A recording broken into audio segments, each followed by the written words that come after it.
আসসালামু আলাইকুম। আজকে আমি আপনাদের জন্য নিয়ে এসেছি গরুর বট ভুনা রেসিপি। প্রথমে আমি বটগুলোকে ভালোভাবে পরিষ্কার করে ছোট ছোট করে কেটে সিদ্ধ করে নিলাম।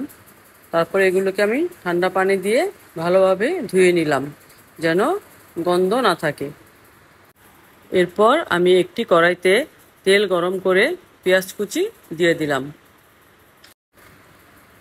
এখানে আমি হলুদ গুঁড়ো, মরিচ গুঁড়ো, ধনিয়া গুঁড়ো, আদা রসুন বাটা, লবণ, তেজপাতা ও পানি দিয়ে কষিয়ে নেব।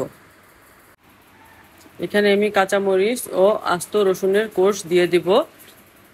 এখন আমি বট দিয়ে ভালোভাবে কষিয়ে নেব।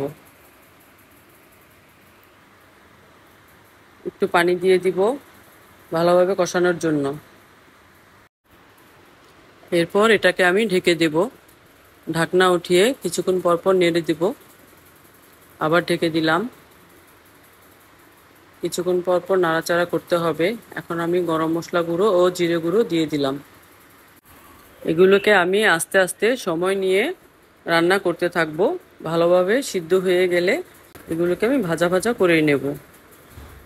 ভাজা ভাজা হয়ে গেলে এগুলোকে আমি নামিয়ে নেব। এই তো দেখুন কি সুন্দর হয়ে গেল আমার বট ভুনা রেসিপি।